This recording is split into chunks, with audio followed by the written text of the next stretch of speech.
Mr. Adam Cook, you've been folding, you've been origamiing, you've been making planes, you've been playing Paper Mario Colour Splash, haven't you? I have, mate. It's I've always really liked the Paper Mario games. They're just, I don't know. I mean, in many ways, like Mario's done everything at this point, but I just like the Paper Mario games. They just seem something different, and there's something about how they look, you know? Yeah, I've heard from people who actually like, I wouldn't say I don't like them, but people who've played the Mario games, as people know, I'm not the massive Nintendo guy, but I've heard that Paper Mario is something different, a bit of an RPG type Mario spin thing, from what I've heard. So you've been playing the, obviously, Colour Splash, the new one. You've been playing it preview, not out for a couple of months. So what do you think of it? I actually like it. I do think it. I mean, again, I haven't finished it, so I can't really talk. You know, this is a preview. In a preview sense, as we always say, that never gets old. It could ramp up and be like an enormously difficult game by the time you get to the end. I don't think it will. But it does very much seem like a kind of... See, it's not really an RPG this time. It has elements of that genre, but it's more of a...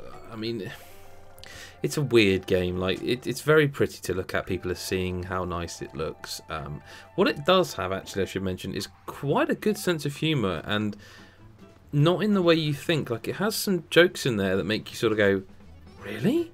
This is a Nintendo game with Mario in and Peach, and it seems to be almost not Mario being a dirty wee bastard. No, it's. I mean, I almost say risque, but it's not. It's just for that kind of game, for this, for Nintendo. It surprises me to see some of the, not one-liners, but the conversations that are sort of make you laugh as an adult that a kid. It's kind of Simpsons style, like, you know, where there's jokes there that the kids will laugh at, but there's jokes that have adult meanings too, and they make you go, oh yeah, and it's definitely intentional. Like, it's 100% intentional. You can tell it is.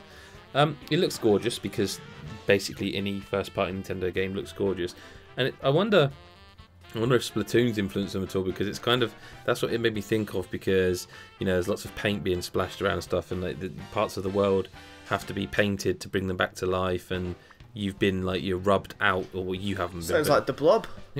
Yes, not, yeah, a bit less actiony, because it is the same sort of, you know, there's a world that you walk around and you interact with, and you do quests and stuff. The battle system is interesting, and I think that's where it makes me sort of go, this is definitely kind of aimed at younger audience, because I can't show you this in the video, so you'll have to take my word for it, but the battle system's really weird. Like, it's turn-based, and it's kind of like the South Park battle system, right? Which is sort of harks back to turn-based or active time sort of RPGs.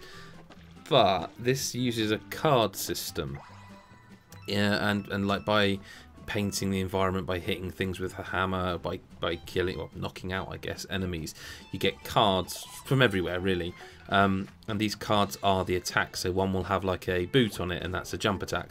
There's another with like 3 boots, or 2 boots rather, and it does 2 jump attacks. You know, that kind of thing. What you do is you select one of them on the bottom, you know, the touch screen on the gamepad. Then you hold your finger on it to fill it up with paint, and how much you fill it up with paint is how hard that attack will be. Then you have to flick that card towards the screen. And if you're thinking that sounds really daft, you'd be right, because you have to do that for every attack. Yeah. So not long after you sort of get past, I don't know, the first sort of 30-40 minutes of it, it does actually say there are other ways of doing this, and you can sort of fill with the options to make that actually a lot quicker to do. Like, you don't have to touch it, you can just like use the buttons. Which I did very quickly, because like, after, it's to a kid maybe that's cool. To me, it's like I am spending like 30 seconds just doing what normally would be just press A, because A equals attack, go down, press, you know, A on that, because that would be magic. Do you know what I mean? That kind of thing. So it seems like a strange design choice, but as I say, one that you know, I would very much recommend you switch as soon as possible, which is about the half-an-hour mark. So it's a bit of a minor complaint. The level design's really cool. There's lots of sort of like stuff like where the level folds in on itself, and like the paper aspect is used really, really well. And as I say, the script, it's funny so far.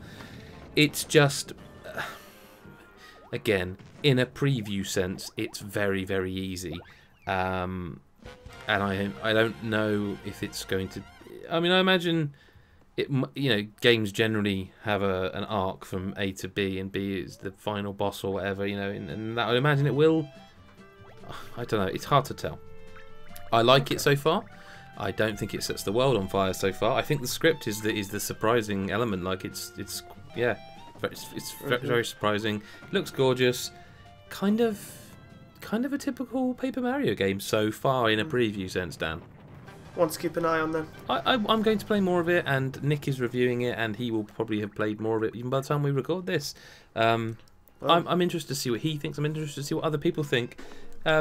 Because people don't seem to be talking about Nintendo, and yet they are putting loads of games out. So, fair enough. Well, if you want to read those words from Nick on Paper Mario Color Splash, you can go over to GodisaGeek.com for words on Mario, words on all sorts of them darn video games with We Review Bear, and of course there's previews like this one, interviews, features, all that stuff. Of course you can click subscribe here, you can on the YouTube channel, you can go to Twitter, follow us at GodisaGeek, and of course if you'd be ever so kind, you go over to patreon.com/GodisaGeek, throw a couple of quid our way, helps us to continue bringing this great content to you. So cheers and see you later.